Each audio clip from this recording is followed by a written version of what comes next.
Most people don't even remember the last time they stopped to pay a toll. No waiting, no cash, no person in front of you. You just drive through, and it's done. But not that long ago, every highway worked differently. Every car had to stop. Every driver had to pay. And thousands of people were there, doing the same job, all day, every day. Then almost overnight, they started disappearing. No big headlines, no warning. So what really happened to toll booth operators, and why did a job that once felt permanent vanish so quietly? To understand this, you have to go back to a time when highways were slower in a very specific way. Not because cars were slower, but because the system itself required pauses.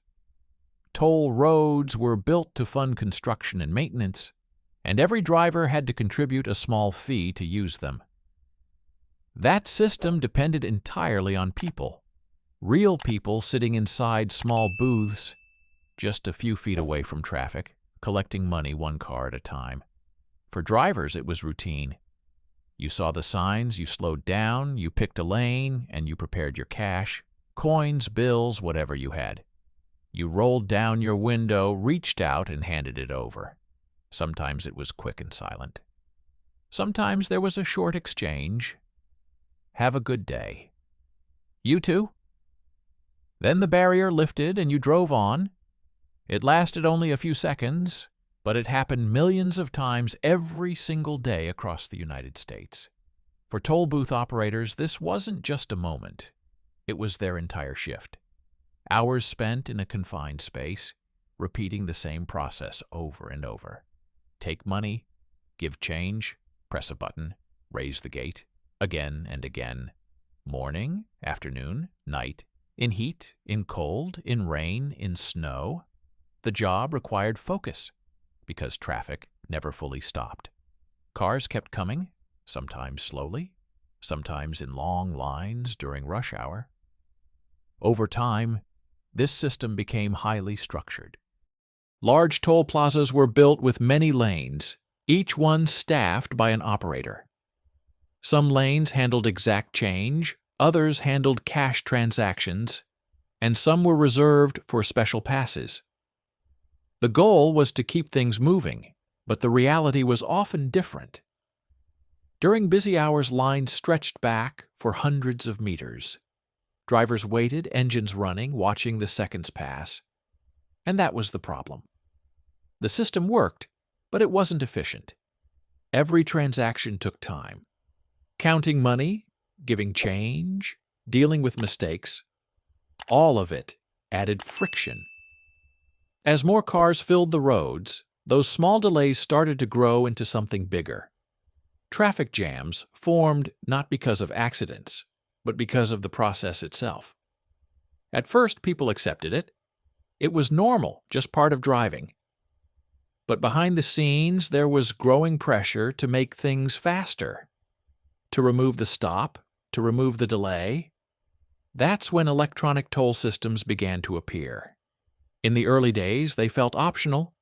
Drivers could install a small device in their car, and as they passed through certain lanes, the system would automatically charge them. No cash, no stopping, just a smooth drive-through. But at first, adoption was slow. Many drivers didn't trust it. Others didn't see the need. Paying cash was familiar. It worked. Why change it? Then something subtle happened. The people who used electronic lanes started moving faster, much faster. While some drivers sat in long lines, others passed through without stopping at all. That difference changed behavior. Not instantly, but steadily. More people signed up. More lanes were converted. And once you experienced driving through without stopping, going back felt frustrating. That shift was the beginning of the end. As electronic systems improved, they became cheaper and more reliable. Sensors became more accurate. Billing systems became smoother. Errors decreased. At the same time, fewer people carried cash. Credit cards became common. Then, digital payments. The idea of needing coins started to feel outdated. With fewer cash users, fewer booths were needed, some lanes closed, others were converted to electronic only.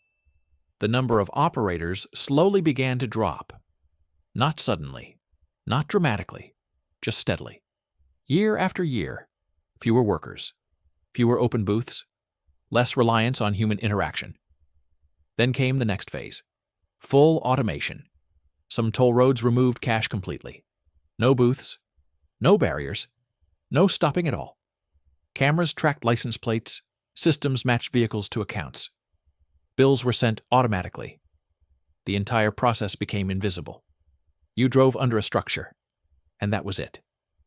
Payment happened somewhere in the background. No action required, no thought needed. For drivers, it felt like progress. Faster trips, less waiting, less stress. But for toll booth operators, it meant something else entirely. The job began to disappear at a much faster pace. Entire toll plazas were redesigned or removed. Booths that once held workers 24 hours a day were shut down. Some were demolished. Others were left empty for a while before being replaced. Thousands of workers were affected. Some were reassigned. Some retired. Many simply had to find new jobs in a changing economy. And yet, there was no single moment when it all ended. No headline that said the job was gone. No day when every booth closed. Just a slow transformation. At the same time, something less obvious was happening. The human side of the system was disappearing too. Those brief interactions, the small moments of acknowledgement between driver and operator were gone. No eye contact, no voice, no presence, just a system doing its job silently. For most people, this didn't feel like a loss. It felt normal. Even better, faster, cleaner, easier. And that's exactly why it happened so easily. When something becomes faster and more convenient, people don't question what it replaces.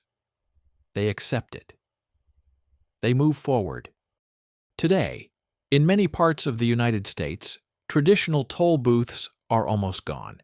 In some places you can still find them, but they feel like a leftover from another time. A system that once defined how roads worked is now barely visible. Younger drivers may never experience it at all. They won't remember searching for coins. They won't remember waiting in line. They won't remember handing money to a person sitting in a small booth by the side of the road. And maybe the strangest part is this. If you ask most people when it all disappeared, they won't have an answer, because it didn't happen all at once. It happened quietly, step by step, lane by lane, booth by booth, until one day it was just gone.